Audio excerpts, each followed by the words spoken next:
wait for them to fully commit, and that's when I just go bam. All right, now I'm in here. Now you're trapped in, and I'm doing the whole team fight up against you, and you have no choice but to give me as many kills as possible, because that's just the type of guy I am.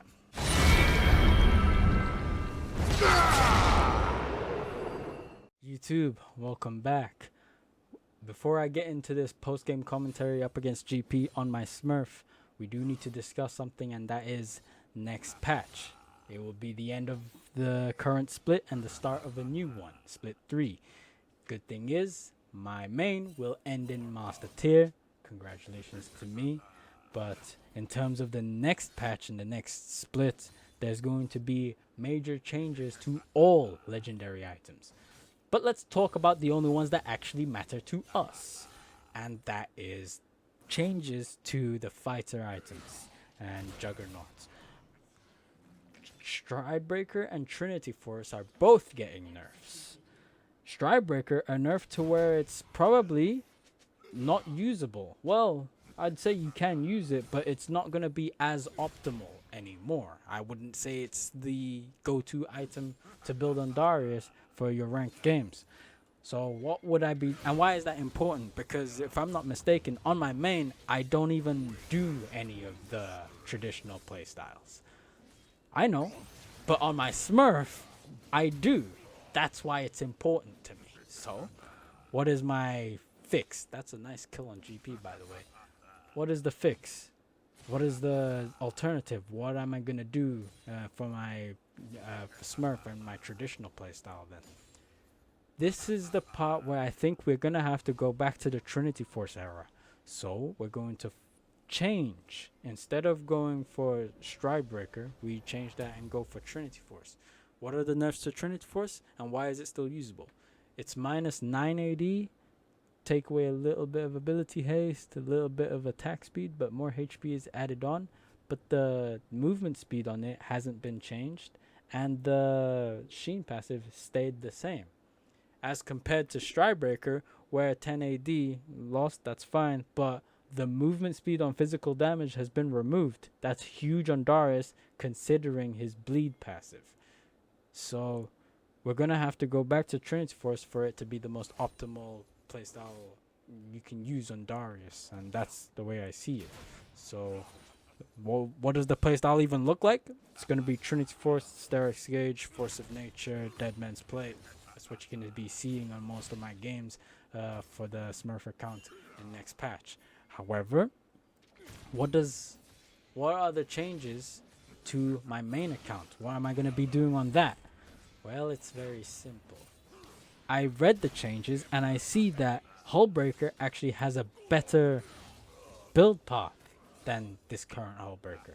It's going to have more HP, and instead of having Retrix, it's going to have Wing Moonplate, which is very good for us, having movement speed alongside HP. And then I can have my longsword and pickaxe later on. It's very good. So I'm going to go back to building Hullbreaker, then Sterix, then Force of Nature, and Deadman's Plate. We're going to that's two playstyles I'm looking at. The traditional, having the Trinity Force, and my forbidden playstyle, having Hullbreaker. We have these two things. Those are the two things I'm going to use on each of the accounts. That's what I'm thinking about. But as for now, up until 10 days, until it actually ends, I'm going to have a little bit of practice with this forbidden playstyle first. When the next patch hits, on this account, I will be using the Trinity Force playstyle. So that's what's going on with me. I hope everything is all explained for. Now we are dealing with this GP matchup. I did very well in terms of pressuring him early, trying to dodge his barrels and get close to him and do damage. Did well in that. Now with 3 kills up ahead of him, he's basically done. There's nothing he can do in this lane no more. It's over for him. Now, the reason I have Swifties is because it plays along the forbidden playstyle that I'm practicing on this account whilst I still have the time remaining. And that will be Swifties, Hullbreaker, Sterix, Force of Nature, Death Stance, No, Dead Man's Plates, not Death Starts. And we see how that goes. We do have Grasp, get demolished, and we have Nimbus Celerity. Everything is looking good and standard. Nothing I haven't done before, I think. Apart from Swifties, I think I need that. That is a little bit of a change. I'm helping my Viego because Hecarim invaded him, and I had some spare time. The only thing I don't like is that every time I do this, it's always at a cost of a cannon. All the time. But if I didn't help him, he would have just died to Hecarim, which is just, you know, unacceptable. Interesting. I know my HP is down to this part, but it was the cost of getting a plating. I'm gonna recall and buy myself. I could buy a pickaxe, but I'm going to buy a tunneler because HP plus 5 AD seems. Wait. No. HP plus 15 AD. I had a ruby crystal back then. In terms of the laning phase, there wasn't really much to see because I've just been trading HP to take tower platings. But I'm getting close to what? Oh, I sold my Dyrone shield and stayed in base because I'm getting myself a hull breaker completely. Why was I able to buy that? After killing him 3 times and asserting that dominance over him, I now managed to put myself in a position where I can just keep pressuring tower platings, get more gold, and now I have a hull breaker. Now he's going to recall from taking 1 plating from me, and he's going to be in a bit of an issue because I have, not only do I have hull breaker, but I have demolish, a deadly combination to when you reach the tower, something along the lines of this happens. So I go for the auto attack W, auto attack one more time. That's a demolish proc, then that's a hull breaker proc. He's still trying to get to lane, but the moment I come back to lane, it's gone.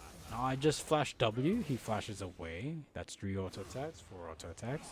Do an auto attack. Make sure you pull so that he doesn't try to run away instead of like go for the barrel. And then you kill him. That's what you do. And it seems as if I overestimated Emerald. I don't actually know. I am low Emerald, so I'm thinking the things people, the horror stories that people talk about in terms of Emerald, I think it's around Emerald 2, Emerald 1. Yeah, I think that's where it is at. I don't know yet, but we will find out. What I didn't figure out is that I was actually allowed to get 2 towers. We are in a very good position. Okay, this is gonna fun for my Sterek. By the way, this isn't the build I was. Yeah, this wasn't the way I was thinking I was gonna build. I thought I was gonna build like a chain vest just before I get my Swifties. I thought that was gonna happen, but it didn't happen. But it didn't matter just because I was fed. If I was in the position where I wasn't fed, I think I'd have to do that. So it's one thing to keep in mind and learn for the future. Viego is going to the bot side of the map where everyone is located. I'm going there, but I'm a little bit behind. But the idea is that he tanks the brunt of the damage, and I come in and I wait for them to fully commit, and that's when I just go bam. Alright, now I'm in here. Now you're trapped in, and I'm doing the whole team fight up against you, and you have no choice but to give me as many kills as possible, because that's just the type of guy I am. I was thinking I could take more, like get a full tower, but I'd call that greed. Wouldn't you? I would call it. It makes sense to me. I like how fast I'm moving. I mean, I do have reasons to believe that. I got DMP and Wing Moon Plate, Swifties. I take the tower here. I'm looking to deal some damage to the GP. Probably get a kill on him. I was going to Q her and survive, but that didn't happen. However, even though I trolled and I gave her 1,000 gold, I think that could have been prevented if I did a lot of damage by having Sterex finish. So instead of having these items, what if I had Sterex, I had Chain Vest, and Negatron Cloak, instead. Just going down mid lane probably is the best way to build and the best way to have everything. Bitch, isn't it? But I trolled. But it's okay. I finished. Okay. You got me. You're lucky And there. now we're just looking towards I'll having kill Steric's Gauge now. No, After Steric's Gauge, it is if not goes over long enough, yet. We go for Death You Star. did use I think Flash that's the way before, it goes. so now you are dead. Now I can do my whole monologue thing. Now you know how it feels. Payback is a bitch, isn't it?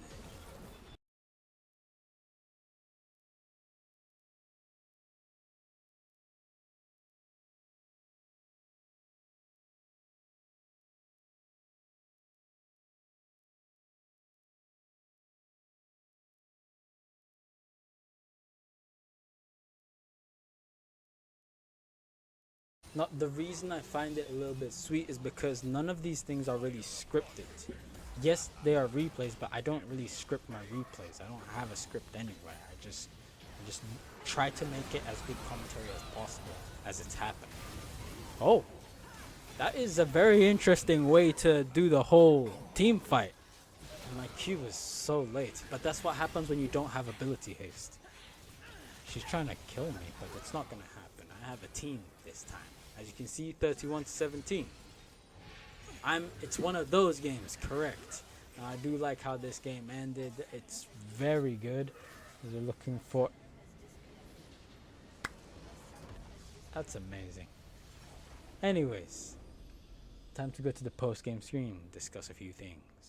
Okay, so looking back at this match, it looked like it was played damn near perfectly. My only thing that is really going through my mind, apart from that one death to Kaisa, which could have been prevented just by building and not losing to a shopkeeper, really. Other than that, it's just next patch. Next patch, everything is just changing, and I'm like, I just need to be prepared for this thing. And it's something I've been thinking about all week, but I think I have it figured out. Now, I don't know about changing rune pages into like from Conqueror to PTA. I don't know about that. I don't think you need to. But I think for traditional playstyle, it's going to be Trinity Force, Sterix, Deadman's Blade, Force of Nature. And for my forbidden playstyle, it's going to be Hullbreaker, Sterix, Force of Nature, Deadman's Blade. And Swifties. And I think I'll be favoring more on the forbidden playstyle because that seems like something that's going to work a lot better for me. Long having grasp and everything. It's looking good. I just need to get into the habit of recording each and every one of these every so often just to keep up with the content creation. But other than that, stay tuned in. Hopefully I keep my word because these 1 week video, that's not good enough. I need to improve that, especially since I just got to master. Come on, man. I gotta whip up, get into shape and shit. So without further ado, thank you for watching the video. Do the YouTube usuals, like, comment, subscribe, and share the video, and watch more videos. Anyways, that's it from me. All my links are down in the description below. Have a nice rest of your day, and peace late.